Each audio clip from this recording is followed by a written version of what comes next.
আমি একাই ছিলাম।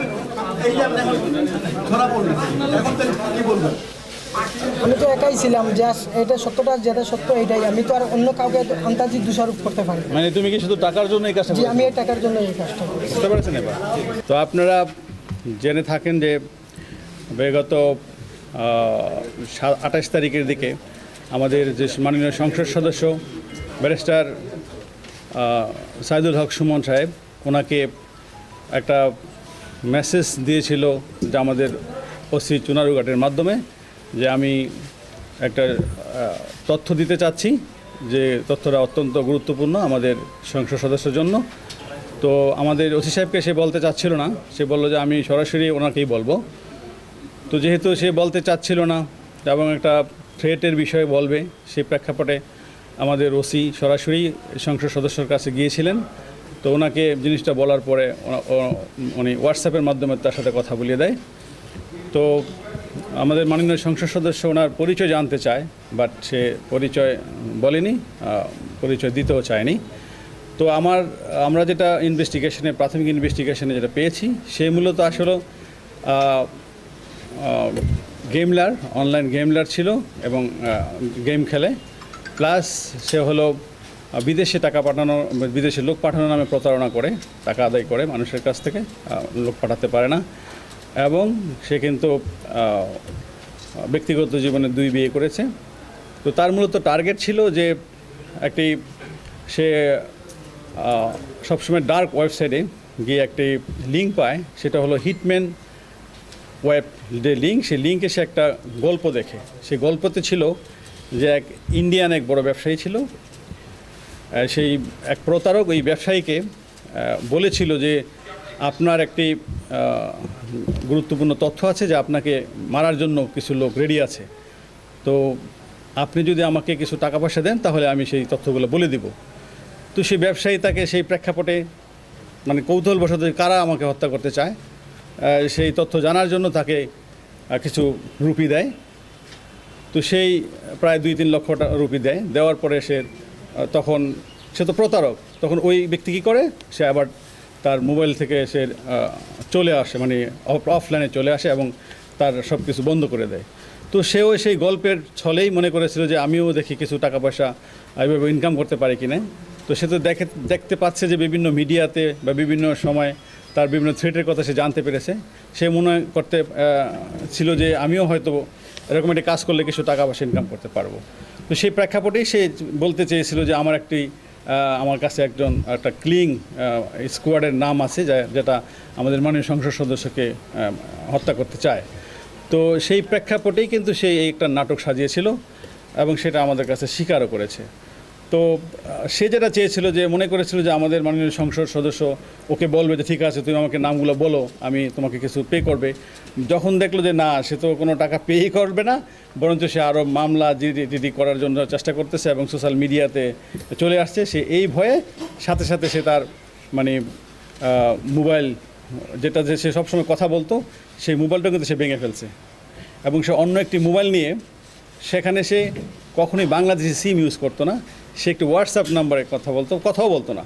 সে হুট করে কি করতো, যে একটু ভয়েস মেসেজ দিয়ে সেই মোবাইলটা এয়ারপ্লেন মোডে রেখে দিত।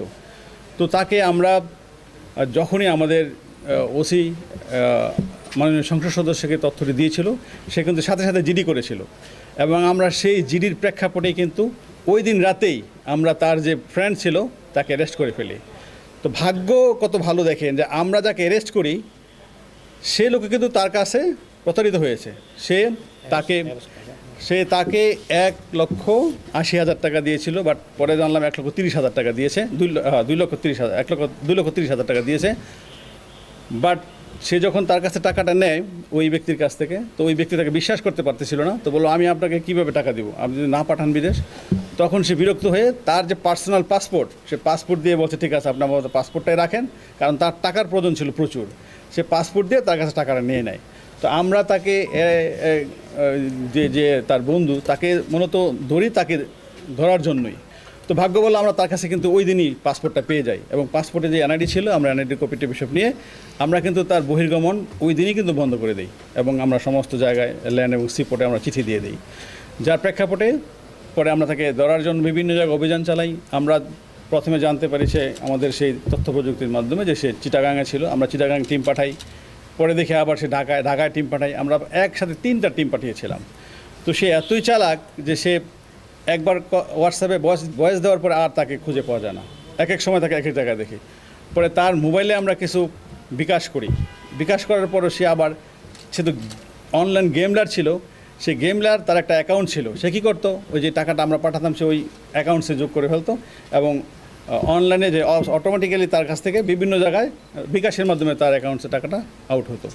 তো তাকে ট্রেসিং করা অনেক টাফ ছিল। তো যাই হোক, আমরা আমাদের সিটিটিসির সহায়তা নেই এবং সিটিটিসির সহায়তায় আমরা তাকে সর্বশেষ আমরা সিলেট মেট্রোপলিটন এলাকা থেকে গ্রেপ্তার করতে সক্ষম হই। তো এই ছিল আমাদের আভিযানিক ফলাফল। আপনারা সবাই আমাদের সাথে ছিলেন, আপনারা আপডেট নিয়েছেন এবং আমার কাছ থেকে এই ঘটনার পরে অনেকে এসেছেন যে কোনো কিছু আছে কিনা। আমি কিন্তু আপনাদেরকে বলেছিলাম যে আমরা অনেকটা সাফল্যের কাছাকাছি চলে এসেছি এবং আপনারা অচিরে একটা ভালো সংবাদ পাবেন এবং আমার বিশ্বাস যে আপনারা আমার সেই কথাটা বাস্তবায়িত হয়েছে এবং পেয়েছেন। তো সিলেট মেট্রোপলিটন এলাকা থেকে গতকাল গ্রেফতার করা হয়েছে। সময়টা রাতের, জি বিকালের দিকে আর কি। তাকে একটা হোটেল থেকে ধরা হয়েছে। তার গ্রামের বাড়ি হলো কুলাউড়াতে, মৌলভীবাজার কুলাউড়াতে পারে আর কি। আমরা আপনাকে প্রেস রিলিজ দিয়ে দিব, তার সমস্ত ডিটেলস এখানে আছে। হ্যাঁ ইয়েস, আরেকটি জিনিস আপনাদেরকে বলি, তার বিরুদ্ধে 2013 সালে রাজনগরে 2023 সালে একটি মামলা হয়েছে এবং সে ওই মামলা অ্যারেস্ট হয়েছিল, সেটাও প্রতারণার মামলা। এবং আরেকটি মামলা এই নবীগঞ্জে হয়েছে, তার বিরুদ্ধে 2টি মামলা আছে, 2টি প্রতারণার মামলা। অর্থাৎ সে কিন্তু প্রতারণা করেই তার জীবন চালিত করে। এবং আরেকটি জিনিস হলো, সে ওমানে গিয়েছিল, বিদেশ থেকে এসে বিভিন্ন জনের কাছ থেকে টাকা পয়সা নিয়ে বিদেশ পাঠাবে বলে সে যখন আরেকটা প্রতারকের কাছে পড়েছিল, তার কাছে সেই প্রতারক আবার কিছু টাকা পয়সা নিয়ে চলে গিয়েছিল, যার প্রেক্ষাপটে সে একসময় ইন্ডিয়াতেও পালিয়ে গিয়েছিল। ইন্ডিয়াতে সে 1 বছর থাকার পরে আবার দেশে এসে আবার সে মনে করেন এই প্রতারণার কাজে ব্যস্ত হয়ে গেছে। শুনি না, তারপরও আমরা মানে সেটা প্রতারণার মিশনে সে একাই তাকে না সে কিন্তু আমাদেরকে হেল্প করেছে তাকে ধরার ক্ষেত্রে। হ্যাঁ, সে ভুক্তভোগী, সে নিজেও ভুক্তভোগী। আমরা তার বিরুদ্ধে মামলা নিচ্ছি এবং আমরা তাকে রিমান্ডে আনবো। রিমান্ডে আনার পরে আরও যদি কিছু থাকে, আমরা জিনিসটা কিন্তু খুব সিনসিয়ারলি নিয়েছি। সেটাই আমরা কিন্তু অনেক মানে তার যে কথাবার্তা আমরা তো বুঝতেছি যে কোন অ্যাঙ্গেলে কীভাবে বলতেছে। একটা কিলিং স্কোয়াড কিন্তু অন্যরকম জিনিস, সেটা কিন্তু আমরা বুঝি। তারপরে আমরা কিন্তু কোনো কিছুই মানে আমরা করতেছি না, হালকাভাবে নিচ্ছি না। আমরা গভীরভাবে তদন্ত করব এবং তাকে আবার রিমান্ডে নিয়ে আসবো। আরও কিছু তথ্য আমরা যদি জানতে পারি আপনাদেরকে জানাবো।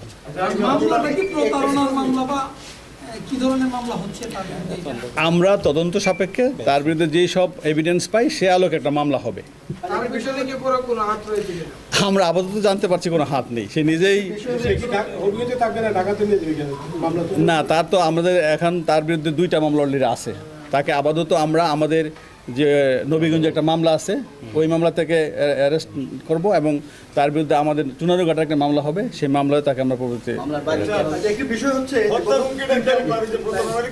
এটা একটা প্রতারণার কৌশল। আমি মানে সে জাস্ট একটা কিছু টাকা ইনকাম করার জন্য সেই পলিসিটা নিয়েছিল আর কি, বাট সে ভাবতে পারে না যে এই পলিসি নিলে তার যে এরকম একটা অবস্থা হবে।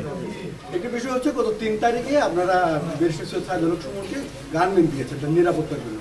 এই ঘটনাটা যেহেতু মানে এখন উদ্ঘাটিত হয়েছে এবং এটি যেহেতু প্রতারণা, এই ক্ষেত্রে তার নিরাপত্তার বিষয়টি আমাদের বহাল থাকবে কিনা আমরা আপাতত রাখছি।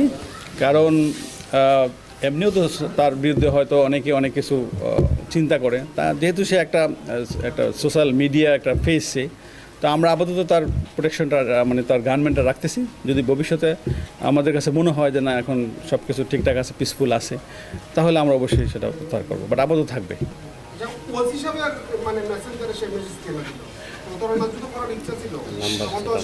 সে আমি বলি সে এমপি মহোদয়ের নাম্বার প্লাস তার পার্সোনাল যে সহকারী তার নাম্বার তার কাছে ছিল না। আমাদের নাম্বারগুলো কিন্তু অনলাইনে পাওয়া যায়। সে ওসির নাম্বারটা অনলাইন থেকে নিয়ে সে চেয়েছিল যে ওসির মাধ্যমে সরাসরি এমপি মহোদয়ের সাথে কথা বলবে এবং তার কিন্তু ধারণাই ছিল যে মনে করেছিল যে যদি আমি এমপি মহোদয়কে বলি হয়তো আমাকে জানতে চাইবে যে কারা কারা ছিল, তখন সে টাকা চাবে। তো টাকা চাইলেই সে হয়তো নামগুলো বলবে না, আর নাম তো বলার কেউ নেই।